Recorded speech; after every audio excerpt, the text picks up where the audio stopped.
Man, that was a lot of news yesterday. Hey guys, MasakoX here. The 14th of December 2016.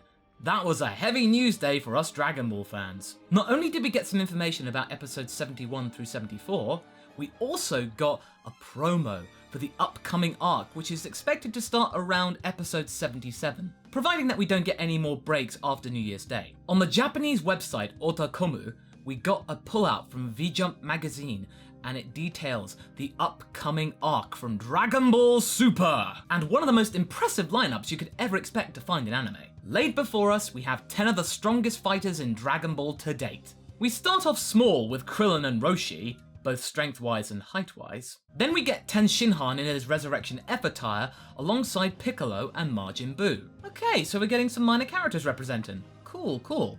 But here's where this gets even more interesting. Alongside 18, we have her brother, number 17. Yes, my friends, he is back. He is alive. Not only that he's on our side, not only is he a good guy, but he is a park ranger! His dream came true, his life is complete.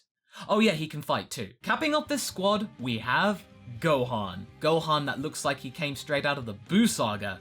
Well, at least in appearance. Has he been training again? Has his overarching storyline finally reached an equilibrium? Can he fight and also be a parent and a scholar? Well, it's too early to say at this point, but really, this image right here is a good sign. And oh yeah, Goku and Vegeta are there too. But what does this pullout say exactly? Well, the top header says Universe Survival Arc, and the lower portion of text reads, Now to battle, Universe 7's mightiest team. To round it off, we have a date, February the 5th, 2017. Okay, we got a firm date in our hands, as well as potentially 15 episodes of Dragon Ball Super's Universe Survival Arc. This could carry us well into the summer. Also, I get a feeling from the composition of this poster that we're going to get one of two things. One, we are going to get a climactic battle that requires as many strong people from Earth as we can get, or it could be that multiversal tournament that we've heard so much about, ever since the Omni King mentioned it in episode 41. But would they really pull the tournament cards so soon though? Well, maybe.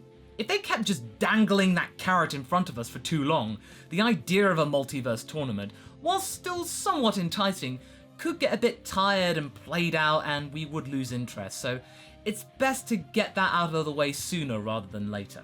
I really think it's the multiversal tournament because why would you mention Universe 7 specifically if this doesn't include other universes? It could be a multiversal threat, it could be the tournament, but I think it's the latter. Oh yeah, let's include some characters from Resurrection F because that fight scene was rather popular, so that read well with the fans, so let's make them even happier. Let's just throw them in there for good measure. Finally, Gohan's return, question mark? It's too early to say whether he's reached his ultimate form or whether he's reached a level comparable to Piccolo at this point. Even if he doesn't dominate this arc, to have him back with the Z-Warriors and hold his own somewhat is good enough in my eyes. Then again though, we have been stung many times by Toei about the prospect of Gohan's comeback. I can count at least 3 times where we thought Gohan is about to enter the fight, and it goes nowhere. But maybe this was the whole idea from the very beginning. It all leads up to this arc, and this is where Gohan starts to turn the tide. I really hope he can find inner peace and a balance between being a parent, scholar, and a fighter.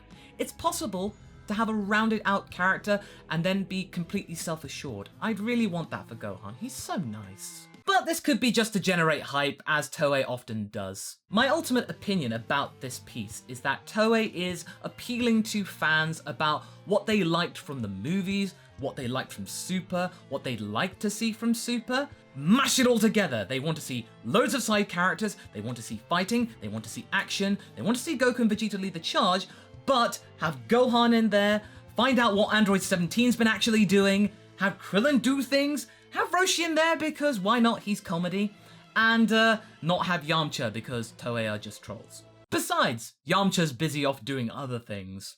It could be loads of things, but it's too early to actually make some solid guesses. But suffice to say, this promo has done its job well. So what do we have to work with for the episodes prior to this arc? Well, allow me to get to that information. The very talented Herms provided a translation for another supplemental piece of information from VJump concerning episodes 72 and 73, and it could give us a good idea about what we can expect in the coming weeks. Warning, there are spoilers coming ahead, so be warned. If you don't want to know what's going to happen on Christmas Day and the 8th of January, episodes 72 and 73, then either skip to later in the video or just hold off for a couple of weeks, okay? Alright, here we go. This translation concerns Goku's heart. Man, Goku's not had much luck with his heart, and Hit does indeed kill Goku, but it ultimately fails. Well, how does it fail? It fails due to a shock ki blast!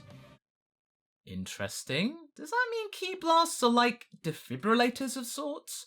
That they can shock people into life or something like that? I mean, it does make sense because when Frieza's dying on planet Namek and Goku gives him some energy, he does come back to life, or at least to a kind of stable energy plateau. Maybe Goku found a way to be able to harness a ki blast that he just fired to kind of kickstart his heart back into life after Hit provided an invisible shockwave, as the translation reads. That's a curious notion, but who ordered the hit on Goku? Well, it was Vardos, Champa's attendant. Shock horror! Well, it wasn't Vardos directly. She kind of acted as a middleman for another organization or person. Who it is exactly, we don't really know at this point. It could be Champa, it could be that mob-like gang we saw in the episode 71 preview. Again, and I know you're sick of me saying this, it's too early to say. We don't know the future yet, only Toei knows that. Kind of. What I'm curious to see though is how Goku can counter Hit's more deadly attacks. So there we go, we have some extra information to tide us over for the next couple of months. We have number 17 returning, we have the possible rise back to prominence of Gohan, as well as many other side characters making a return. I personally believe that this is Toei's response to the fans' demands. Have more fights with side characters, bring back some elements from the Resurrection F, Frieza Soldier, Z Warrior fight, as well as just having more action. Also, now that Super's been confirmed for an English release and release in the West properly, then this could be pandering to that notion. Who knows? If that's the case, this could see Super finally get into some kind of a stable groove. Also, this shot of 18 looking at Krillin admiringly is just too cute and cool. So what do you guys think? Are you looking forward to this arc? Are you excited to see number 17 making a return from his duties as a park ranger? Leave a comment below and let's get this discussion going. Anyway, I hope you enjoyed this video. Until the next one, be sure to like and subscribe. Until then, catch you later.